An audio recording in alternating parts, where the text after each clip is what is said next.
By Eric Tucker, Matthew Lee and Zeke Miller. Washington, Russia freed WNBA star Brittney Griner on Thursday in a dramatic prisoner exchange, as the U.S. released notorious Russian arms dealer Viktor Bout but failed to win freedom for another American, Paul Whelan, who has been jailed for nearly 4.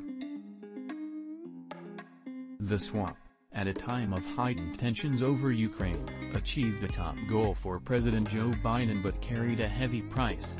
"She's safe, she's on a plane, she's on her way home," Biden said from the White House, where he was accompanied by Griner's wife, Sherelle, and administration officials.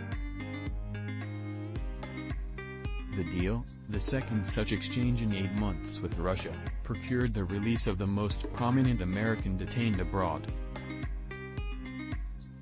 Griner is a two-time Olympic gold medalist whose months-long imprisonment on drug charges brought unprecedented attention to the population of wrongful detainees. Biden's authorization to release a Russian felon once nicknamed the Merchant of Death underscored the escalating pressure that his administration faced to get Griner home, particularly after the recent resolution of her criminal case and her subsequent transfer to a penal colony. The Russian Foreign Ministry also confirmed the swap, saying in a statement carried by Russian news agencies that the exchange took place in Abu Dhabi and that Bout has been flown home.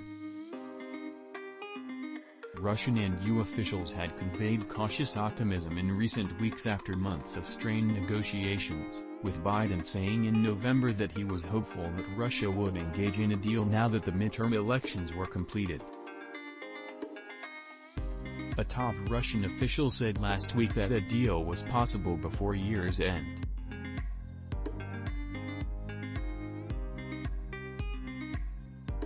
Even so, the fact that the deal was a one-for-one swap was a surprise given that EU officials had for months expressed their determination to bring home both Griner and Paul Whelan, a Michigan corporate security executive jailed in Russia since December 2018 on espionage charges that his family. "We will keep negotiating in good faith for Paul's release," Whelan's brother David said in a statement. He was so glad for Griner's release but also disappointed for his family. He credited the White House with giving the Whelan family advance notice and said he did not fault officials for making the deal. The Biden administration made the right decision to bring Ms. Griner home, and to make the deal that was possible, rather than waiting for one that wasn't going to happen. In releasing Bout, the EU freed a former Soviet Army lieutenant colonel whom the Justice Department once described as one of the world's most prolific arms dealers. Bout, whose exploits inspired a Hollywood movie, was serving a 25-year sentence on charges that he conspired to sell tens of millions of dollars in weapons that U.S. officials said were to be used against Americans.